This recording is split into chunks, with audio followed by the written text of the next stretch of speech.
Los veo. Bueno, Nos buena tarde. reencontramos Muchísimas mañana. gracias. Nos Chau, vemos chau, mañana. chau. Y otro de los temas que también nos atraviesa, 11ª jornada en el juicio que es escalofriante. Estamos hablando del juicio que busca determinar quién fue el responsable de la muerte de 5 bebés y las heridas en otros 8 en este hospital materno neonatal de la provincia de Córdoba. Y hoy, Caro, buenas tardes, una jornada muy pero muy importante. Exactamente, porque declararon 2 mamás de 2 de los bebés que sobrevivieron a este terrible hecho que aconteció por el año 2022 allí en el Hospital Neonatal de la provincia de Córdoba.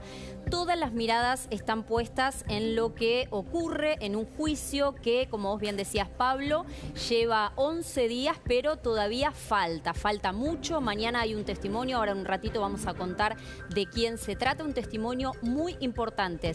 Solo voy a decir una cosa, ambas mamás que declararon hoy también apuntaron contra la enfermera, la principal acusada de estos homicidios. Vamos a conversar con el letrado, el abogado de Brenda Agüero. Estamos hablando de Gustavo Nievas. Está en la provincia de Córdoba junto con nuestro compañero Andy Ferreira. Andy, buenas tardes.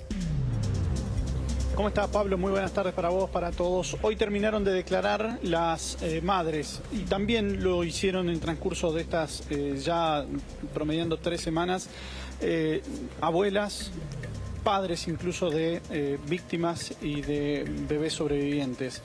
En los testimonios de hoy, las 2 madres coincidieron en que Brenda Agüero estuvo de manera presencial y también durante un tiempo determinado en las salas de recuperación del Hospital Materno Neonatal. Estamos con, bien decías vos, el abogado defensor de Brenda Agüero, Gustavo Nievas, a quien nos saludamos, y le preguntamos si efectivamente en el expediente consta de que Brenda Agüero estuvo con la mayoría, no digo todas, las madres en esas salas de preparto, parto y posparto o recuperación, doctor. Buenas tardes. Buenas tardes. Brenda Agüero trabaja en el lugar. Brenda Agüero es empleada del neonatal y empleada incluso de un área muy sensible dentro del centro obstétrico, razón por la cual la presencia de Brenda Agüero en ese lugar no debería llamarnos la atención.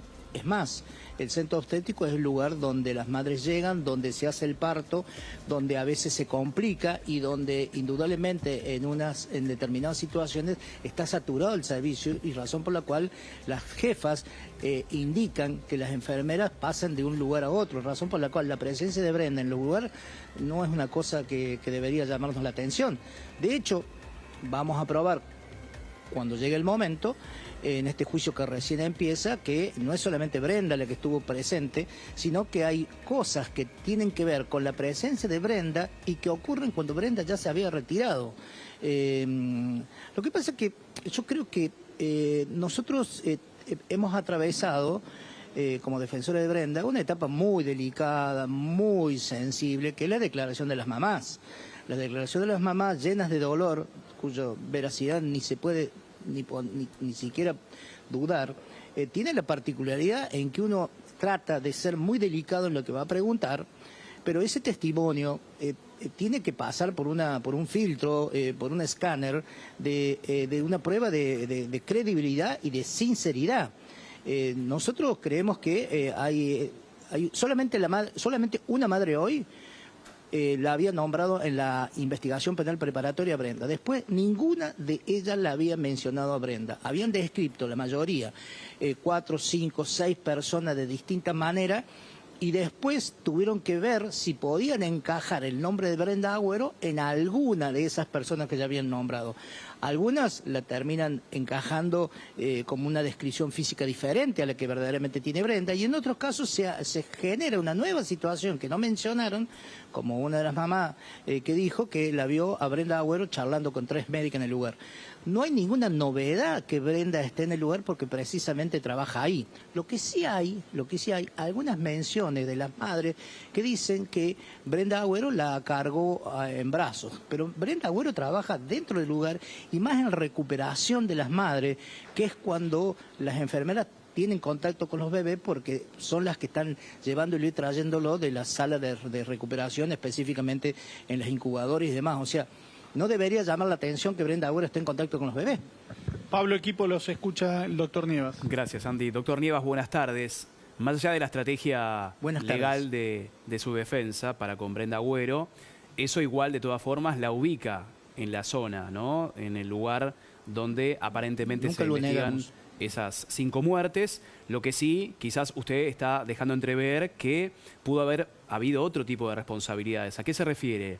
¿A las institucionales, del hospital? ¿Alguna negligencia general, colectiva? Lo que pasa es que nosotros, la semana que viene va a ser una semana muy importante, porque la semana que viene se van a analizar las causas efectivas de la muerte de todos los bebés. Entonces ahí van a salir a relucir un montón de cosas que nosotros hemos tenido mucho cuidado en hablar con las madres, porque nosotros tenemos la impresión, no tal vez de una madre manipulada, pero sí de madres carentes de la información necesaria respecto de las verdaderas causas de la muerte o de la descompensación de su bebé. Acá hubo madres que se les fallecieron sus bebés o se les descompensaron y pasaron de ser, a través de lo que se fue informando, pasaron de ser mamá de un bebé fallecido a mamá de un bebé asesinado. ¿Por qué? Porque el Ministerio Público Fiscal, y esto va a quedar a la luz la semana que viene, ni el Ministerio Público Fiscal ni los estudios jurídicos le fueron informando a las madres como corresponde cuál fue la verdadera causa eficiente de la muerte de varios bebés. Doctor, ¿cómo le va? Buenas tardes. No sugiero ninguna responsabilidad. Buenas tardes, perdón, no le quiero encimar, pero no sugiero ninguna responsabilidad. Simplemente digo de que esto es una sumatoria de evidencias que de ninguna manera puede considerarse como cerrando los temas con el testimonio de las mamás. Doctor, ¿cómo le va? Buenas tardes. Con respecto a algunas autopsias que sí fueron realizadas en los cuerpitos de los bebés, había pinchazos concretamente. Y también lo han declarado las mamás cuando le han entregado el cuerpo de sus hijos. ¿Quiénes eran? Si no fue Brenda Agüero quien efectuó esos pinchazos para inyectarle seguramente algún tipo de vacuna, como corresponde a los bebés recién nacidos, ¿qué otra persona tenía digamos, la responsabilidad de hacer eso, si no fuese Brenda? Entiendo que otra enfermera, pero ella ¿puede ubicar a otra persona en ese hospital que tenga esa responsabilidad? Lo que pasa es que Brenda no es la responsable de colocar las vacunas. Puede que haya sido Brenda o puede que haya sido otro. Yo quiero decirle una cosa. La semana que viene van a salir a la luz dolencias que los bebés tenían, algunas heredadas de la madre, otra de una sepsia generalizada en el hospital neonatal, que requiere la colocación de vacunas e incluso de remedios especiales ante el hecho que un bebé que no puede tener más de 10.000 glóbulos blancos, si presenta 30.000 glóbulos blancos, indudablemente a ese bebé hay que colocarle una vacuna, hay que colocarle un remedio. Entonces, cuando nosotros la semana que viene podamos ver la historia clínica, más allá de la conjetura de las mamás y el respeto que se merecen, podamos ver las historias clínicas y podamos ver cuál era el estado de salud de los bebés y en cada una de ellas cuántas vacunas o inyecciones se le colocaron para sacarlo de los cuadros que presentábamos, vamos a empezar a entender por qué en muchos casos los bebés presentan 3 o 4 pinchazos. Perfecto, pero le hago una pregunta, doctor, y volviendo al mismo punto. Si no era Brenda, que entiendo que sí es una enfermera que trabaja en la parte, digamos, neonatal, ¿qué otra persona era la responsable de inyectarle las vacunas correspondientes o lo que sea a esos bebés? Lo que pasa que, el proceso penal en Córdoba y en casi todo el país tiene dos etapas. La etapa de instrucción, que es una etapa escrita, y la etapa del juicio. En la etapa del juicio nosotros tenemos la obligación de analizar prueba, no de incorporar prueba. Lo que pasa es que como la investigación no estuvo bien llevada, no fue una investigación que abarcó varias hipótesis, sino que se focalizó exclusivamente en Brenda, hoy nos damos con que hay un montón de averiguaciones que ya tendrían que estar incorporadas y que no están incorporadas por esta fijación como única hipótesis de Brenda. ¿Por qué? Porque la existencia de un asesino o una asesina serial era la única hipótesis que en aquel invierno del 2022 le era absolutamente funcional al gobierno provincial ante la muerte de bebés y descompensación de bebés en un hospital público. Le hago una pregunta, doctor, quizá apelando a su sentido común, ¿por qué puede ser que a partir de que Brenda, su defendida, queda detenida, no hubo más muertes ni más bebés, digamos, cercanos a la muerte en ese hospital? Yo le voy a dar un dato. No solamente detenida, Brenda es detenida el 19 de agosto del 2022. El día 6, Brenda deja de trabajar, ya no la hacen ir más a trabajar. Pero el día 8 de junio del 2022 se produce, con la presencia del vicegobernador de la provincia, Calvo de apellido, la reinauguración del centro obstétrico. ¿Qué pasó? El centro obstétrico era, para decirlo de alguna manera, el escenario del crimen, la escena del crimen. Ahí es donde estaban todos los virus y bacterias que mencionamos nosotros. En el mes de fines de mayo, principio de junio, se desmanteló absolutamente, con lo cual desapareció toda la prueba. El centro obstétrico se azulejó, se cambiaron todas las sábanas, se cambiaron todos los colchones, se hizo un centro obstétrico nuevo que se inauguró el 8 de junio y obviamente al desaparecer la base de las infecciones, desaparecieron las muertes. De cualquier manera, hubo más muertes después de eso. Pero bueno, el que les investigó tenía interés en cerrar esas fechas. Doctor, le hago una consulta y después también le permitimos a Andy, que está en el lugar, que pueda consultarle aprovechando su expertise, ¿no?, en este juicio. ¿Qué expectativas tienen para la próxima declaración? Estamos hablando de este hombre, esposo de una trabajadora del hospital, quien fuera el denunciante cero, el que despertara la olla, ¿no?, de este caso. Mire, nosotros, Luperi es un ingeniero que no tiene ningún conocimiento del neonatal, simplemente es esposa de una médica anestesióloga, creo que es la esposa de él. En realidad me parece que la esposa estaba viviendo la situación que todos saben y que ya va a salir a la luz, de presión que se ejercía sobre las enfermeras y sobre los médicos de no decir nada de esto que ya se sabía. Entonces me parece que este ingeniero de buena fe dijo, bueno, esto no lo puedo seguir soportando, lo voy a comunicar, detuvo su camioneta a la puerta del tribunal, entró y hizo una denuncia. No tengo mucha más expectativa que eso. Si bien él ya habla de exceso de potasio, bueno, vamos a ver, él no trabajaba en el neonatal, razón por la cual lo que le llegaba a él en el transcurso del mes de junio. Ya se había hablado de exceso de potasio, pero quiero que sepan que las infecciones también elevan los glóbulos blancos y los glóbulos blancos generan exceso de potasio. Así que yo no tengo grandes expectativas, vamos a ver qué sucede mañana. Andy. Le pregunto por este direccionamiento que hay sobre una acusada, que es su defendida, porque hemos notado, y comparto esta aseveración que voy a mencionar, que los fiscales no preguntan a los acusados, no hacen referencia a los acusados funcionarios del hospital y del Ministerio Público, y del Ministerio de Salud, me corrijo. ¿Esto por qué se da? A mí me sorprendió muchas cosas del Ministerio Público Fiscal. Por ejemplo, si los juicios se hacen para saber si finalmente, al final del juicio, y esto falta un montón, si el fiscal de Cámara sostiene la acusación o puede pedir la absolución también. Me llama la atención que apenas empezó el juicio, los fiscales de Cámara dijeron que ellos iban a probar la culpabilidad de Brenda. Me parece que ellos no están en condiciones de hacer esa aseveración porque implica un error conceptual. Me parece que hay algunas materias de la Facu que no las terminaron de cursar. De cualquier manera, cuando me sorprendió cuando, después que escuchó a todos, el fiscal de Cámara, Ruiz Moreno, dijo que a él no le había creído lo que decía Brenda Agüero, y sí le había llamado la atención el dolor de los funcionarios públicos, etcétera, etcétera. No nos olvidemos que acá en Córdoba hay un ecosistema jurídico, político, económico muy importante. Ha salido a la luz, yo lo dije el primer día en el alegato de apertura, que acá hay un interés común de muchos sectores para que esto termine de esta manera con la condena de Brenda. Y aparte, apenas empezó el juicio de las propias madres, no de nosotros, salió que el día que la detuvieron a Brenda, el 19 de agosto del 2022, el gobernador estaba reunido con las madres. ¿Cómo un gobernador que forma parte del Poder Ejecutivo, que se supone que vivimos una democracia y el Poder Ejecutivo está separado del Ministerio Público Fiscal y de la Justicia, cómo se enteró el gobernador que justo ese día le iban a detener a Brenda Agüero?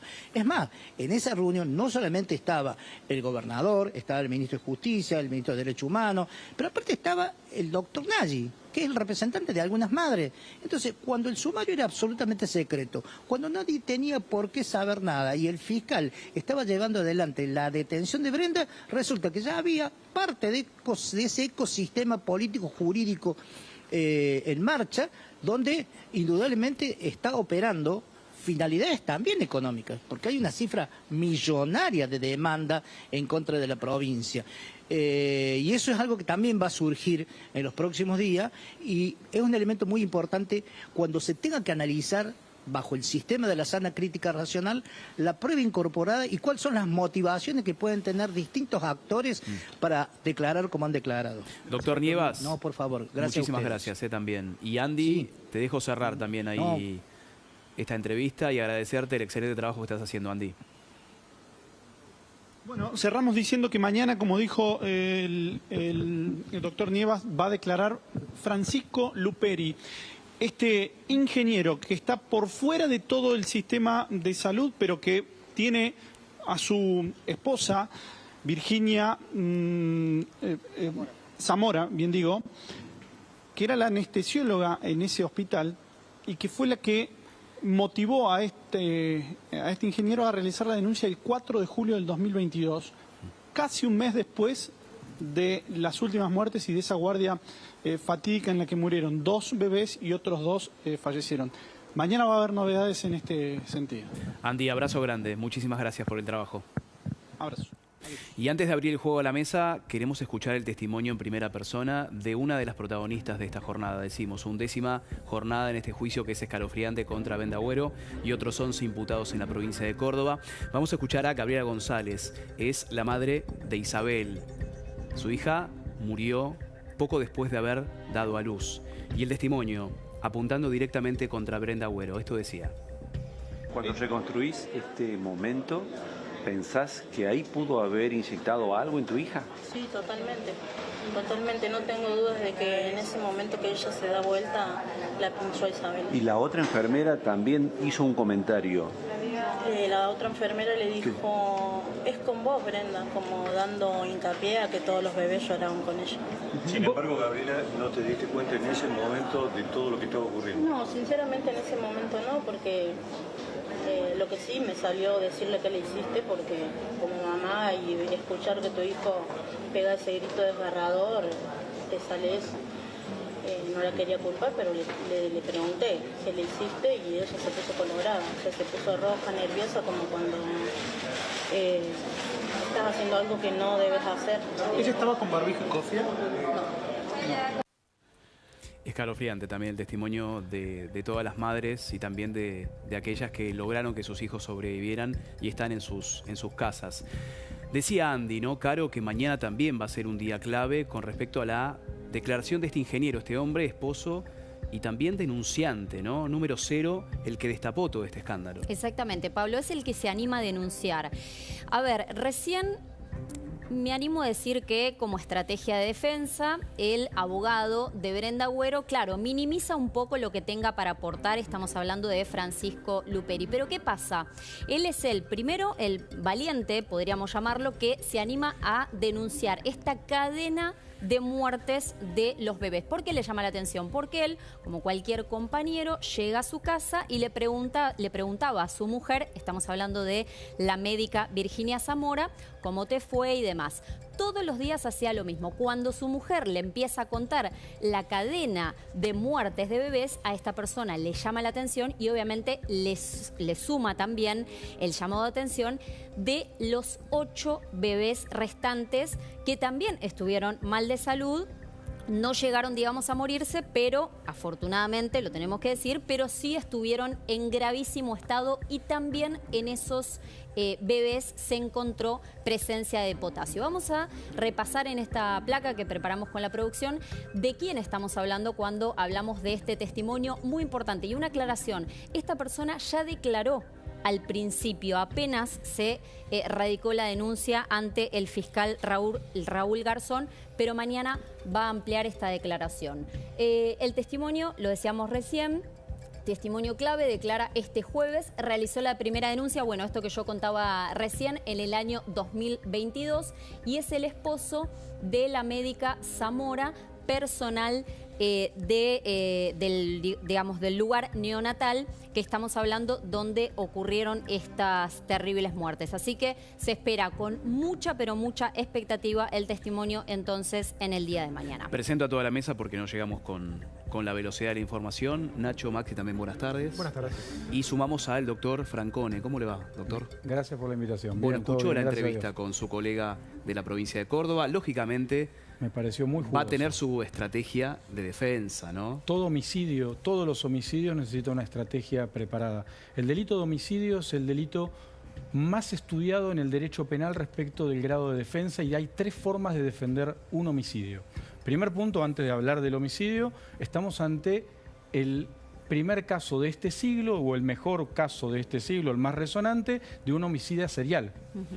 No hubo después del año 2000, es el primero. Con lo cual, habría que ir a los libros para estudiar cómo se defiende esto. Pero el homicidio en sí se defiende desde 3 ángulos diferentes. El primero es desde negar el hecho y la absolución, el otro de sembrar la duda razonable y el tercero desde la mínima.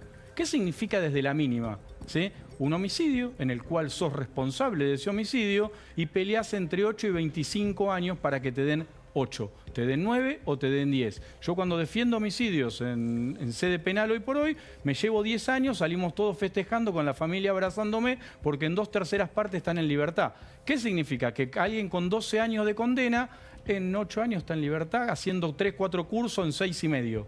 Esto vayamos para atrás en el caso Baez Sosa, dentro de 2 años están en libertad. Los que fueron condenados a 15, en 2 años, 2 años y medio están en libertad. Con lo cual, la estructura penal de defensa que está involucrando el abogado que acabo de escuchar es la famosa duda razonable. Está cometiendo infinidad de errores porque la quiere absolver. Tenemos que entender esto. Por ejemplo, para conocer del derecho, ¿no? Para entender para cómo es la entender, estrategia. ¿querés entender algunos de los errores? El error es que el juicio ya se hizo. Y te va a sorprender y vas a mirar, está loco el doctor Francone. Sí, este juicio ya se hizo, este juicio está escrito. El juicio oral es una puesta en escena de un juicio que ya existió. Ahora, el problema de acá, y está buenísimo que se involucre en la Argentina, es que este es un juicio por jurado. Entonces, lo que están sembrando es la duda razonable para que digan que puede haber un homicidio en el cual, en ese homicidio no hay duda que existe duda razonable. Ante la duda razonable, es no culpable. Entonces, si es no culpable, se va caminando a su casa. Acá decide el juicio por jurado, que es excelente, hay que sembrar esa duda. Ahora, el fiscal Garzón, al cual tengo el honor de haberlo leído un montón, es de aquello que te sacás el sombrero. Hizo un auto de elevación a juicio con un juicio totalmente indiciario. ¿Qué significa?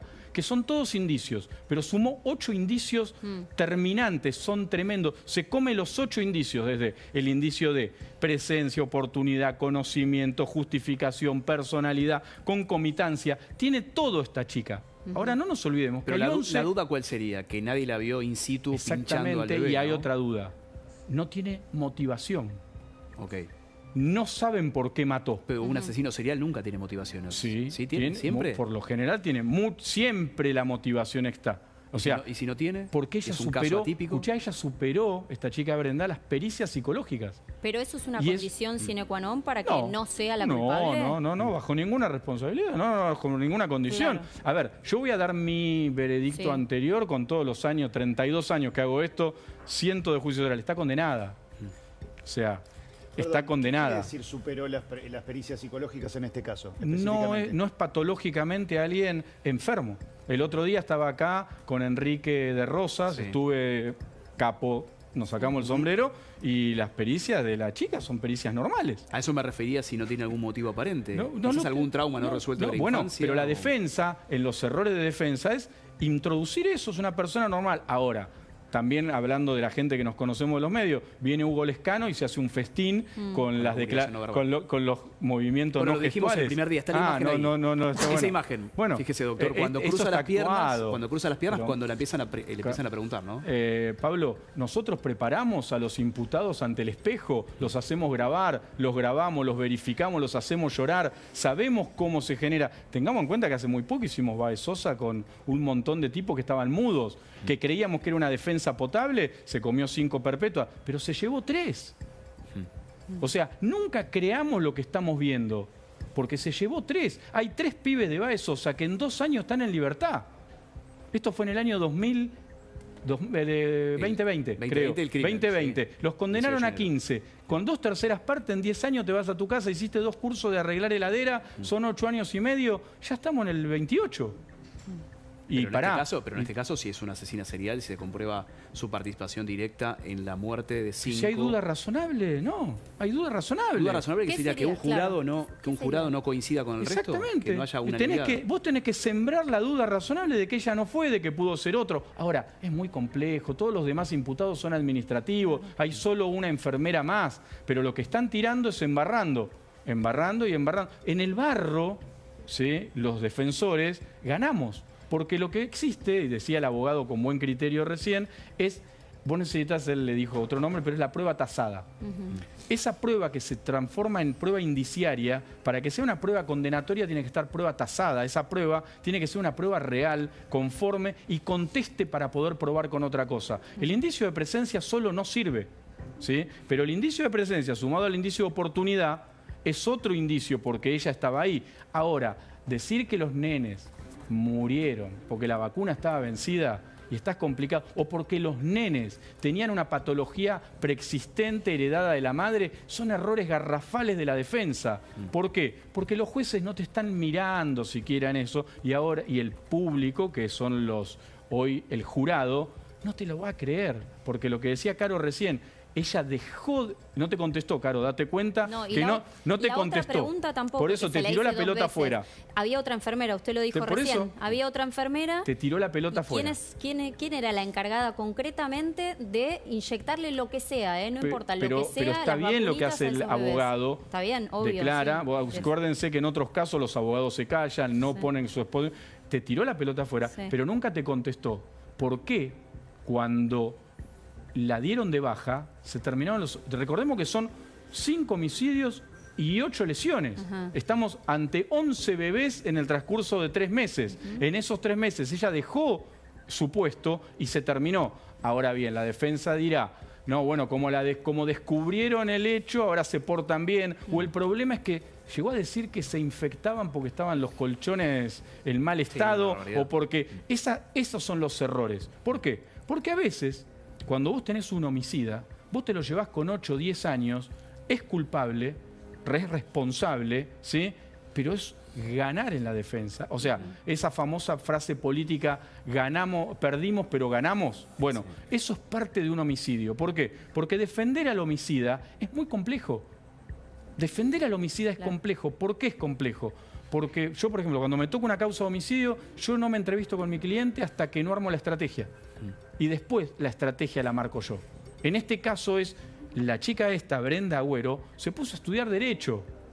Son un montón de cosas que tiene. Y aparte esa actuación que hace al momento de abrir el debate es increíble. Pero cuando dice que el juicio ya está escrito y prácticamente resuelto... Totalmente. ¿Hay algún tipo de inferencia de lo que sucede con la opinión pública? Y lo digo con mea culpa de los medios de comunicación, que tenemos un sesgo, incluso una opinión formada sobre el tema. Toda. Y te cuento algo. Si no hubiera sido por los medios de comunicación, en Baez Sosa no hay ninguna perpetua. Claro. O una o dos. ¿Sí? Los medios de comunicación logran cosas increíbles. Yo participé mucho en las mesas con Nacho en el caso Loan. Si no hubieran estado los medios de comunicación, creo que se lo dije a Nacho el primer día. Loan era una puesta en escena. Nadie pudo... Es más, ya no se habla de Loan. Claro. Entonces, este caso que es emblemático, el de Córdoba, es caso emblemático para estudiar los conceptos de la defensa, todavía no escuchamos a los otros 11 imputados, que están. Esos sí están imputados, pero por... encubrimiento e incumplimiento de los deberes de funcionario. Pero eso le da un argumento al doctor Nievas cuando hacía referencia a que nos estamos centrando, incluso los medios de comunicación, únicamente en Brenda Agüero. Por eso decía el mea culpa, ¿no? Pero por eso es parte de una estrategia defensiva. ¿Sí? Las defensas necesitan empezar a tirarse piedras unos a otros. Todavía el defensor de la otra enfermera no está. Entonces, este le tira piedras a aquella y el otro le cascotea al otro rancho. Si se te van cascoteando los ranchos, generan duda razonable. Ante la duda, ¿sí? Lo dice el código, no lo digo yo, indubio pro reo. Ante la duda, el beneficio es para el imputado y se va a su casa. ¿Es alocado? Es alocado. que creo con la experiencia que tengo, está condenada de antemano, no la van a dejar zafar de esta bajo ninguna condiciones, porque aparte también lo filtró el abogado. Acá hay intereses económicos detrás de todo esto. Vos ten en cuenta que hay 8 chicos que quedaron con incapacidad a partir de esas intervenciones. Eso es millonario. Hoy cualquier póliza de seguro te da 80, 100 mil dólares por cada pibe. Estamos hablando de sumas importantísimas, que responde la provincia de Córdoba en este caso. Y tengamos en cuenta que lo que decía el abogado también es verdad. La justicia cordobesa es una casta tremenda. Hasta hay un libro que se llama La Sagrada Familia. La justicia federal cordobesa es una cosa tremenda. Tienen sus propias leyes, sus propios códigos, sus propios tiempos. Lo digo con conocimiento de causa porque he estado en causas de trata de personas en Córdoba. No importa absolutamente nada. Con lo cual, hoy lo que veo es una defensa que le está errando en algunas cosas, pero va bien encaminada, ¿sí? Y una fiscal, acá son 2 fiscales, el fiscal Moreno, porque cambia. El fiscal de elevación, el del IPP es uno distinto, que fue Garzón, se libera, el fiscal de juicio es un equipo de fiscales, en los cuales los 2 nuevos fiscales lo que van a tener que centrarse indefectiblemente es en probar que esos 8 indicios, por el momento indicios, se transformen en prueba tasada. Si esos indicios no los pueden corroborar, van a estar complicados hasta armar el cuerpo probatorio para una condena.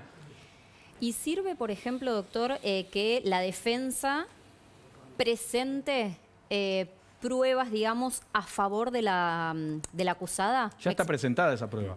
¿Cómo cuál, por ejemplo? No, pueden ser testigos, pueden ser... a ver, ella tiene una prueba que es tremenda en contra de ella, que es que ella empezó a investigar lo encontraron en su computadora, los excesos de potasio en los menores, qué provoca, cuáles eran las medidas, ¿por qué? Sí, pero después, perdón que lo interrumpa, pero yo tengo entendido que eso le llegó a ella por WhatsApp, no que ella lo googleó. Entonces, como que quedaría exenta de que... Eso es parte de a dónde voy. Claro. A ver, el otro día hablaba con Enrique, fuera de cámara, con Enrique de Rosa, y decía, hay gente que patológicamente tiene un síndrome en el cual lo que pretende es ser el salvador. ¿Esto qué significa? Yo te enfermo para después curarte y cuando te curo, soy tu salvador. Esto quizás, este potasio, introducido en muy pequeñas dosis, no los mataba a los chicos, y ella era la primera que estaba, dicen lo que he leído, que ella veía a los bebés al lado de los médicos y le decía, este bebé está mal, y los médicos le decían, esa es la patología. Esa es la patología de, yo sé más que ustedes, yo soy una heroína, soy una salvadora. Ahora, como no era médica, obviamente los excesos de potasio le mataron 5 y incapacitaron a 8. Pero quizás este modus operandi lo tenía con muchos. Y ella era la que los médicos decían, pero está todo normal, está mal. Y a las 3 horas el nene se ponía mal. Ella sabía. Es como cuando los defensores sabemos, con un amigo juez, que se va a ir en libertad. Nos juntamos con la familia y decimos, queda tranquilo que está todo bien. Ni leímos el expediente, pero sabemos que está todo bien. Claro. Esta era la realidad. Ella sabía que estaban enfermos y la única que sabía que estaban enfermos era ella, porque nadie del equipo les decía esos nenes están mal. De hecho, los nenes estaban bien. Vos hoy, yo ahora te doy un exceso, te doy una inyección y vos vas a estar 1 hora bien, 40 minutos, 50, 1 hora y media, pero cuando llegues a tu casa te vas a descompensar. O sea, tiene delirios mesiánicos. No tengas ninguna duda que eso puede ser lo que se lograra probar. Ahora, como está preparada para las pericias, recordemos que esto pasó hace 3 años, es tan mala la justicia. Preparación. Claro. Tuvo tiempo de estudiar y estudiar derecho. Tuvo tiempo incluso de grabarse, de estar ante el espejo, de saber si lo hacía bien, lo hacía mal. Si los abogados corregimos todo el día las declaraciones. Bueno, lo más importante, doctor, es que la justicia actúe y, en definitiva, cuán importante también es el juicio por jurado, ¿no? Que es una prueba de la Argentina. Para que esté en las 24 jurisdicciones de la Argentina. Debería avanzar hacia todas. Debería estar en todo momento, porque el termómetro, Nacho me lo va a decir y lo va a saber. En Corrientes todos saben lo que pasó. Perfecto. ¿O me equivoco, Nacho? Sí, con mucho miedo te dicen de a cuentagotas. Pero la gente sabe. Seguro. Entonces acá, el pueblo cordobés sabe lo que qué pasa. Pasó. Bien. Bien, doctor, muchísimas gracias, como siempre. Gracias a ustedes por la invitación. Un gusto. Gustazo. Bueno, cambiamos de tema. Vamos a hablar de estas primeras 48 horas.